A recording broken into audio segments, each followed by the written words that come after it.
Welcome to episode number 11 of the podcast, today with Ramy and Aly from Bonocle.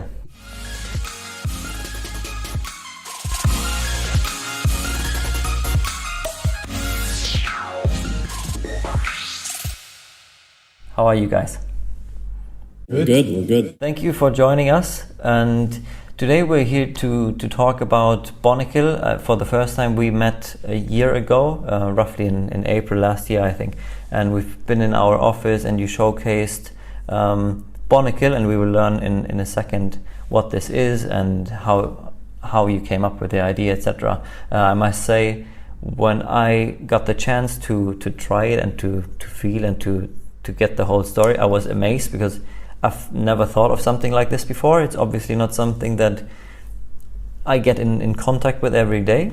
So tell us, first of all, about you guys. Who are you? What did you study? Where do you come from? What is it that you're doing here in Qatar? Sure. So I myself, my name is Ramy Abdulzaher. I studied in Qatar University alongside Abdelrazek. I studied mechanical engineering. And we started, I believe we started our entrepreneurial journey together within university itself before we even graduated.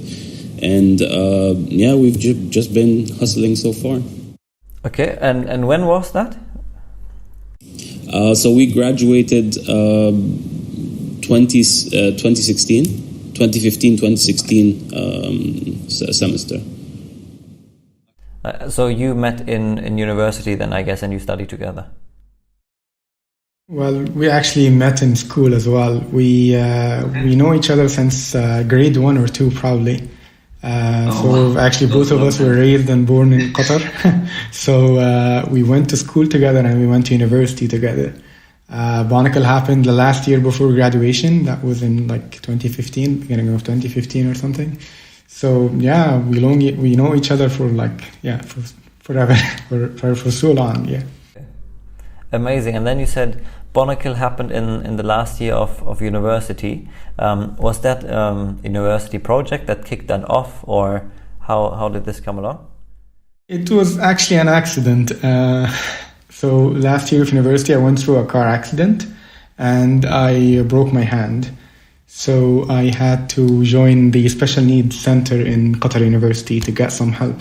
So I need someone to actually write for me in the exams and, help me out through the writing especially. So during that period, it was quite an eye-opening for me, honestly. So while we were complaining about the amount of material we're getting to study and, the amount of subject that we have to cover, blind people and the visually impaired students were complaining about completely different aspects. They weren't able to get access to content. They weren't able to get access to the materials they're receiving after each lecture. They were asking for volunteers after the end of each day to actually type out what they've received in an accessible format so they can study it later. So that was quite weird, and we basically had to just meet up and talk to people, and we formed a team, and we had to spend some time in the center talking to students about their challenges and the technologies they're using, the available solutions, and what basically are the challenging things they face every day.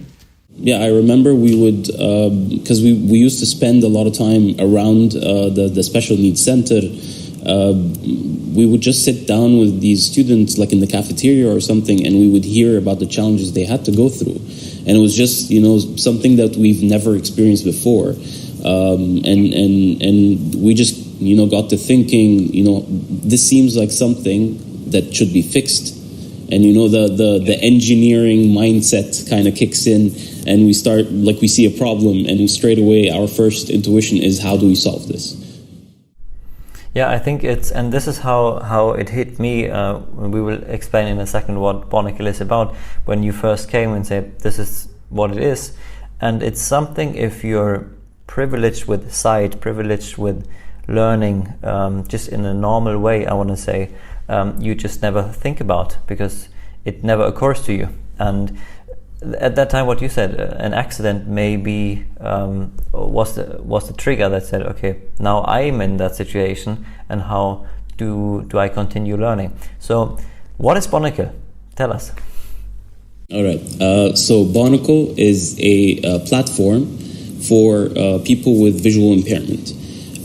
Our platform combines both hardware and software to enable people to get a lot of added access to current digital technology. So we're first of all creating a hardware that works with the principle of Braille. And Braille is the dots which blind people use as an equivalent to written text. And we combine that with a lot of software features. So we're creating a library of applications that will work to keep adding on extra uses and extra like benefits that they can utilize to kind of just make their lives easier, give them more access to technology, the same kind of access that we're using on a daily basis. So we usually just call it a Braille entertainment device, a Braille companion for them, basically. So it works along with a smart device, whether it's a smartphone or a tablet, and it gives them access to basically digital content, whether it's reading books or maybe learning Braille from scratch or playing games even. So yeah, depending on the app you download or the use, basically how you want to use it. So you just download the app you're interested in and what would be useful to you, and you'd be able to use it. Okay, and tell us a little bit more about the hardware part. You brought it last year to our office.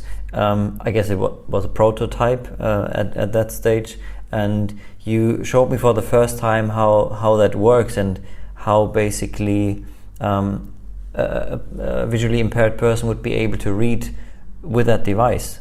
So can you tell us a bit more about that? Sure.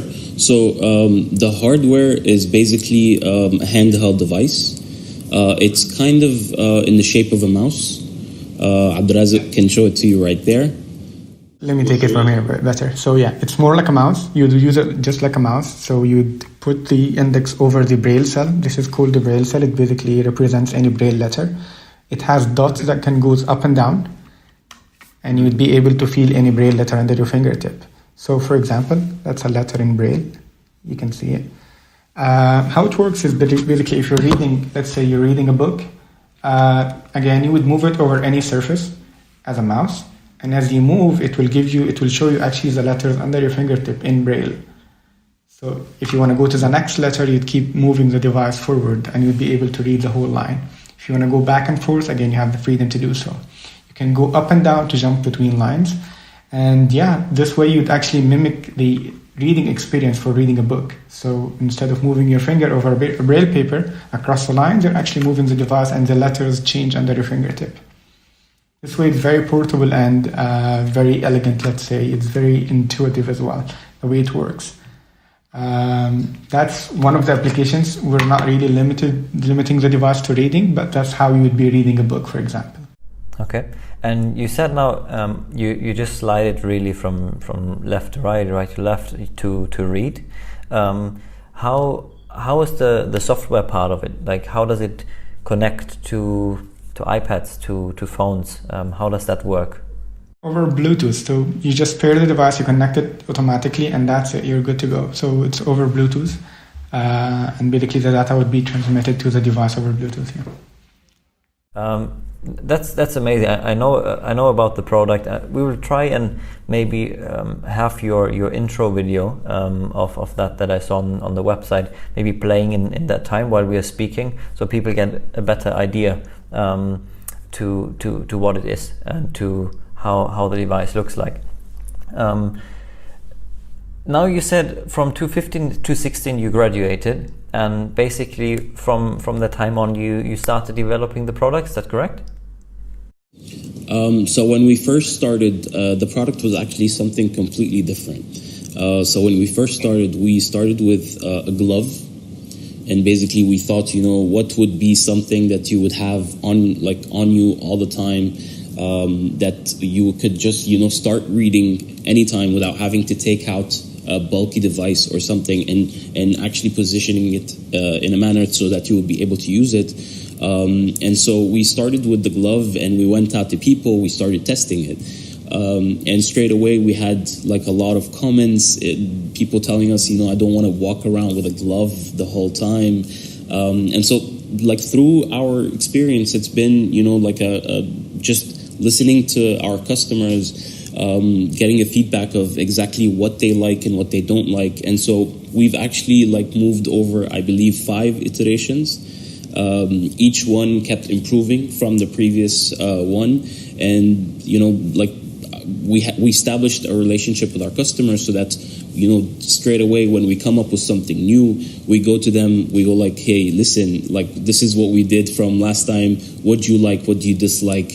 And they would then give us comments. And the comments could be sometimes, I don't like the shape, or the shape is not comfortable.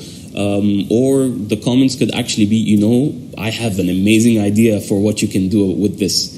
And that's just how it's been going so far. So, we start out with, the basic idea. We go to our customers, and they just actually keep sharing their thoughts. And we're trying to make the product centered and focused on the customer rather than just something we would release in the market and not have it be useful to them.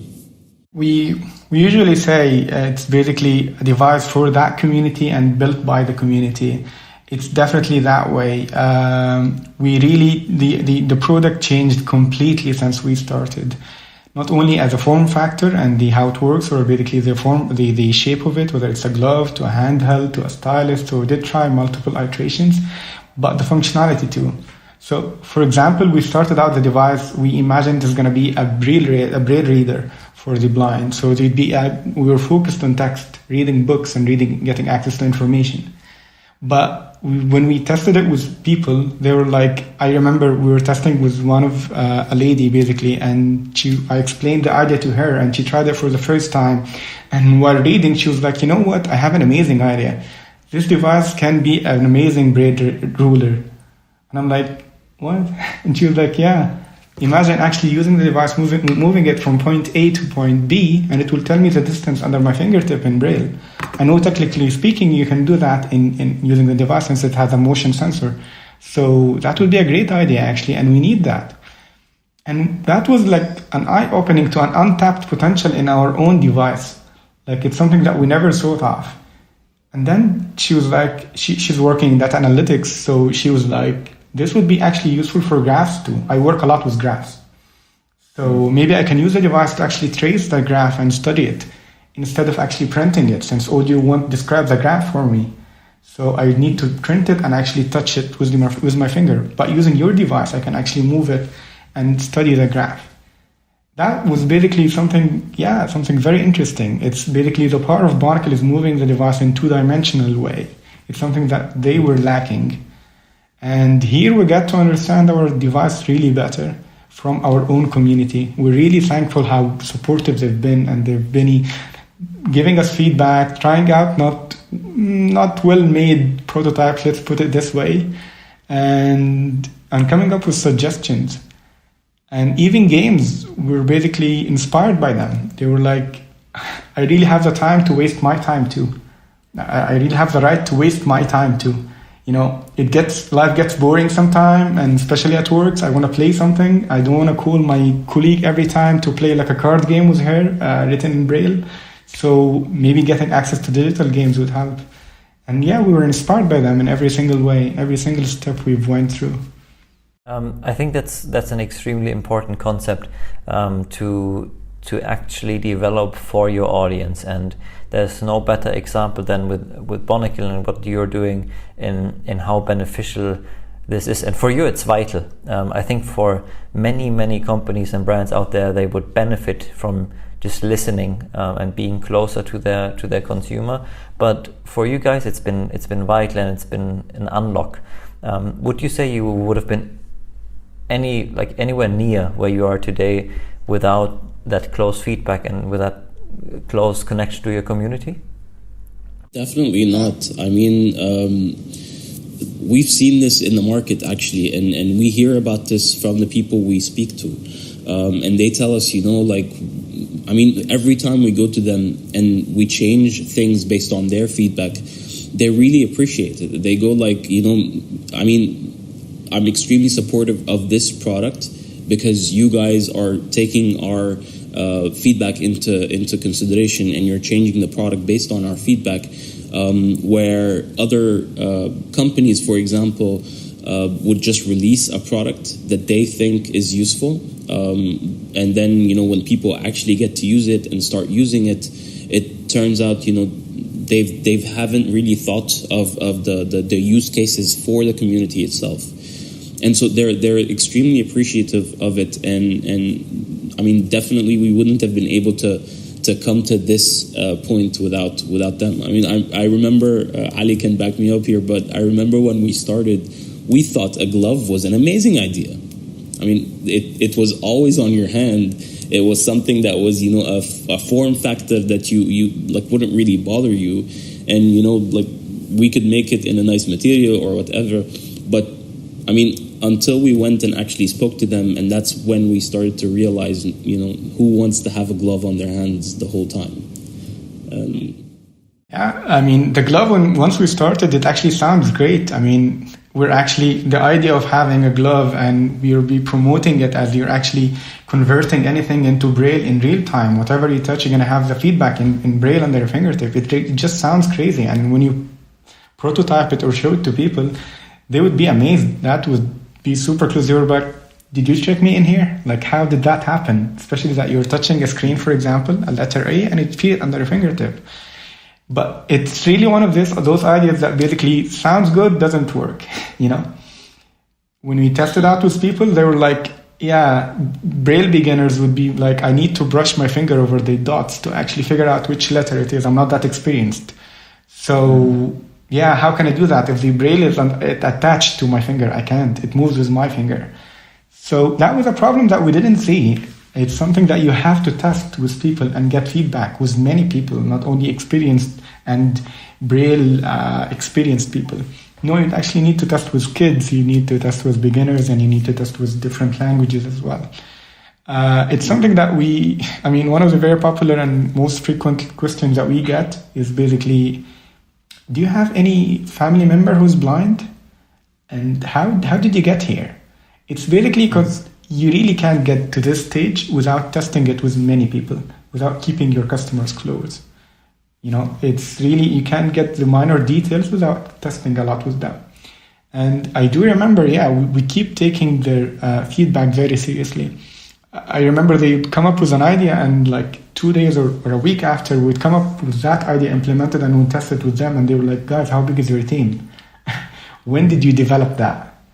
We take that very serious. It's very, very important, and it helps us to develop something useful instead of actually investing in marketing later. Instead of develop something that's really not working well, and you basically depend 100% on marketing that this works.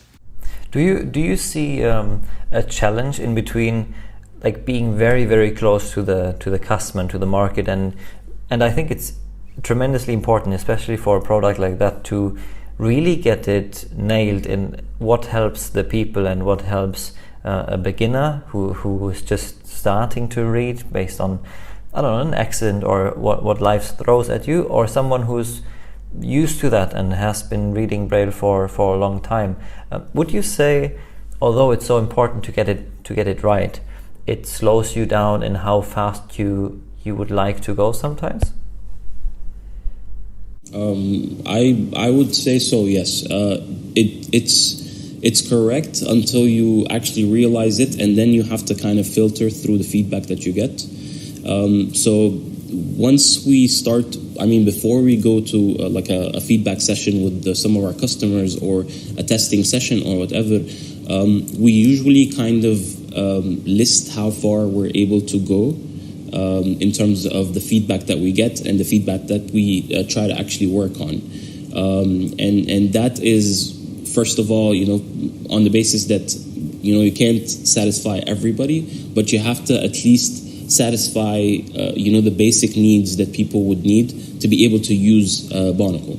So, for example, education was one of the things that we are focusing on the most, because some people don't have the resources to learn Braille, adequately enough, and to actually be able to read Braille at a pace that would allow them to use these devices at a professional, like an expert level. And that's why we are focusing on education, because we want to get those people to that level. Like, we want to help them improve themselves. And we're not only we're not only creating use cases for those experts, but we're also trying to give use cases to the beginners and to those who are, who want to get to that expert level. And so we believe that having that restriction kind of lets you go into the right way and actually go in the route that is most valuable to your product and to your development. Okay, and how would you say that? I mean, development of such a product, I can only imagine how difficult and how important what we said feedback loops are, and then testing trial all the time with a lot of prototypes. Like you said, this is how you reached now to more of a computer mouse style, and while you were starting with a glove in the first place. Since we met last year, I think lots has happened. 2020 has happened. Since pandemic and Corona and what we're dealing with currently, how has this impacted your business, your development? You've just mentioned it. I mean, testing it with users are basically a big problem now. We used to actually meet them in person and give them the device. Since the device, it's a hardware and it's a completely different concept, the way they read.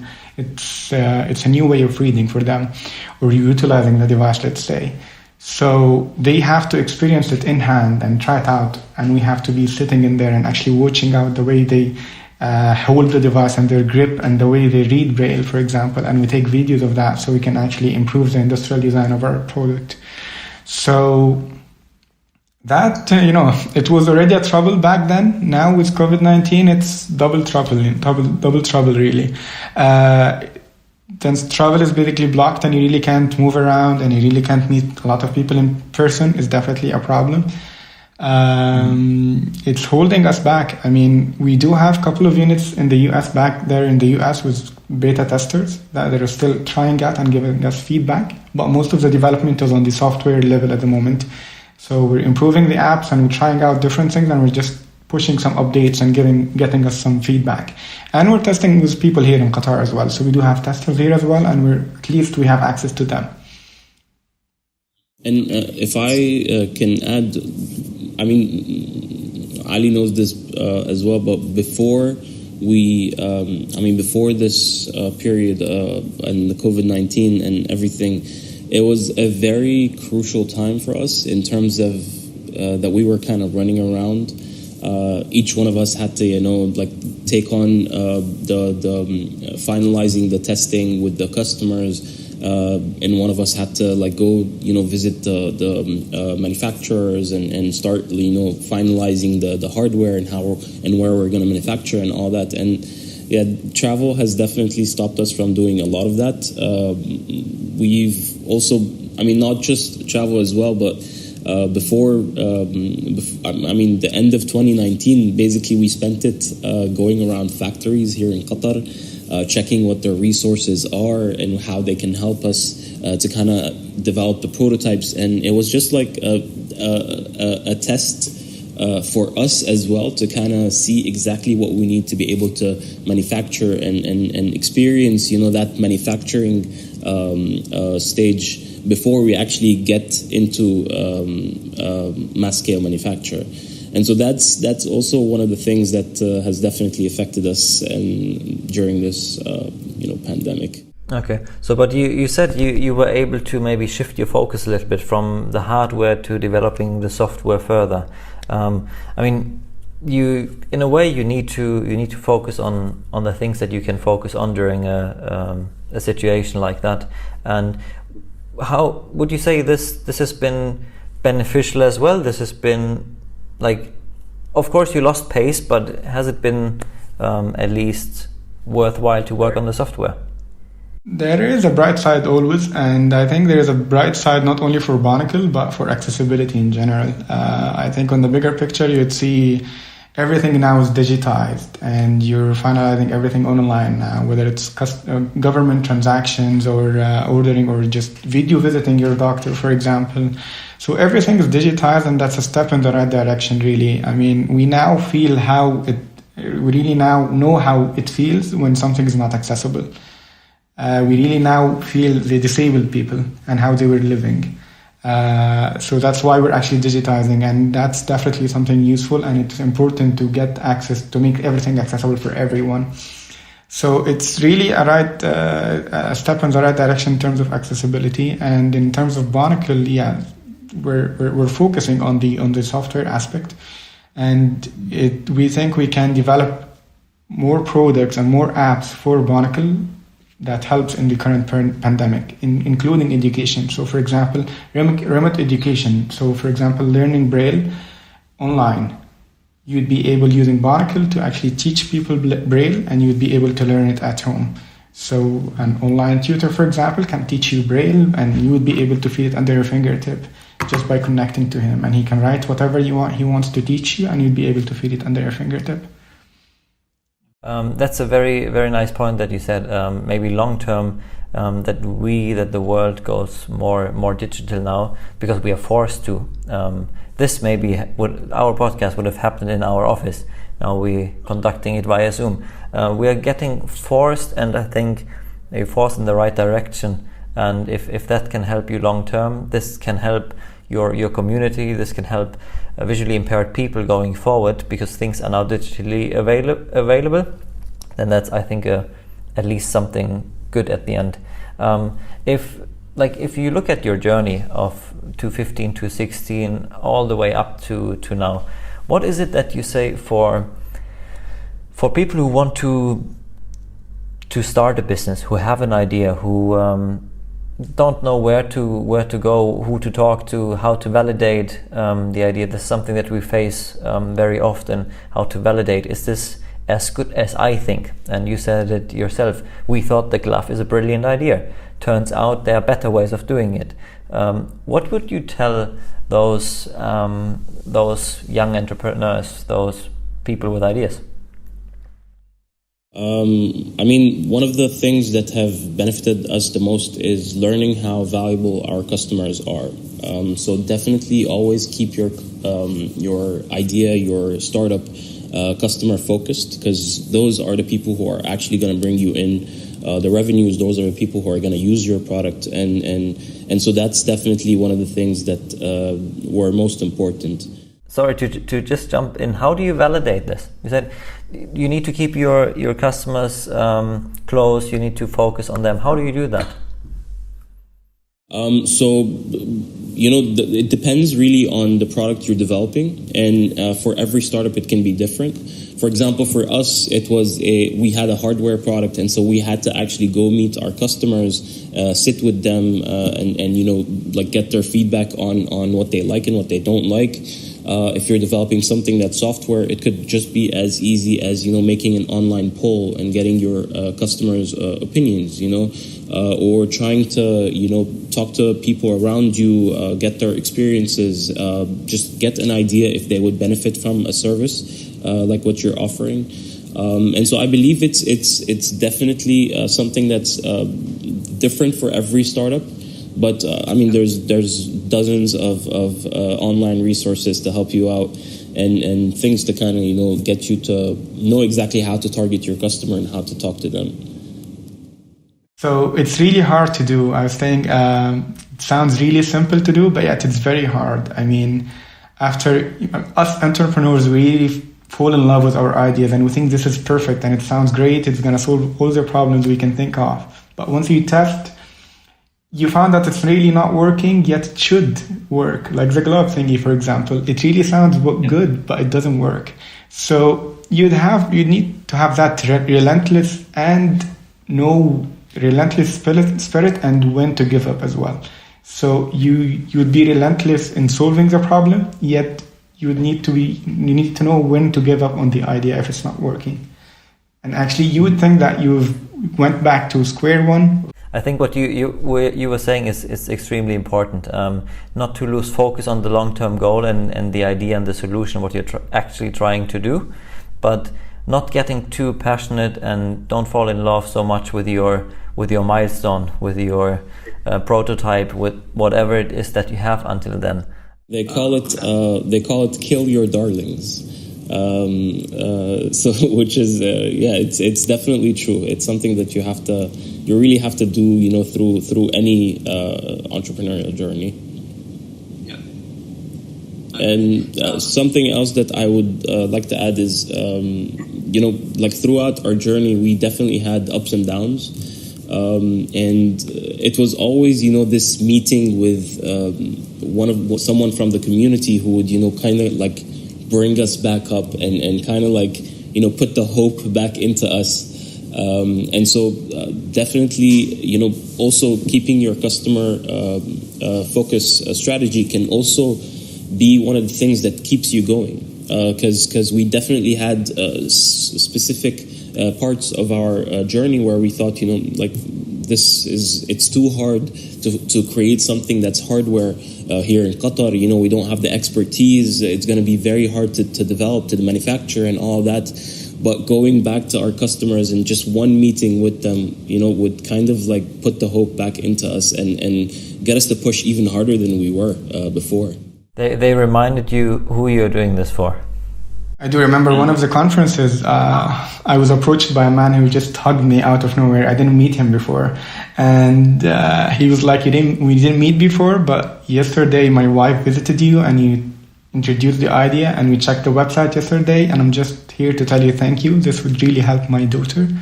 It's really good what you're doing, and it would really help her with education and going through her life. So please keep doing that. So it really, it gives you hope, and you know exactly why you're doing this.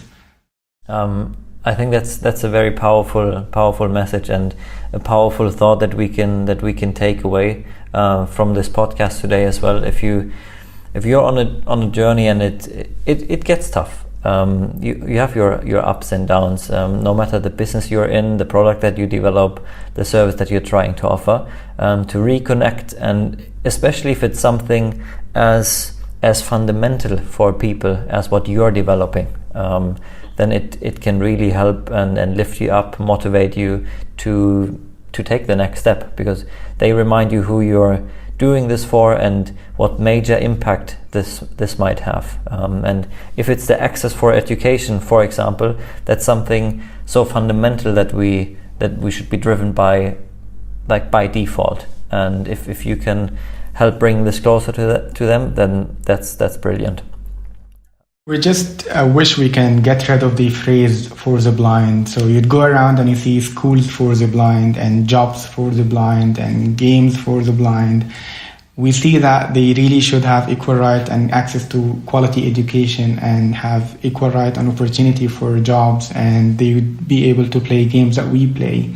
We want them to be integrated in our own classrooms, not in their separated classroom or in our own work environment, or even play against them, or the bare minimum would be playing against their parents or a family and having some quality time at home. So we really want them integrated and independent. That's beautiful. That's such a great vision, and I hope with everything that's happening in terms of digitalization, with equality movements that are happening, I hope we get closer to that. And I want to thank both of you today for taking your time and bringing us, for one, Bonocle closer and what this is about, but also your journey. And I hope that this will help one or the other, testing their product, testing their service, validating it, having some real thoughts around, is this something that the world needs, by talking to their potential customers. Because like both of you said, this is ultimately where the whole journey starts. Thank you so much, Marco, for having us as well. It was a good refresher to interact with people during this quarantine. Yeah, I think so too. Thank you, Ramy. Thank you, Ali. Hey guys, I hope you liked that video. Oh, thank you. Thank you for watching the video. If you liked it, please give the video a like, subscribe to our channel for more interesting and inspiring content. Comment down below what you would like us to post. Don't miss out on any of our videos by turning on the notifications on our channel. Somewhere here, I guess. You can find all our social media links in the description below. Make sure to keep yourself updated with our content. See you in the next video.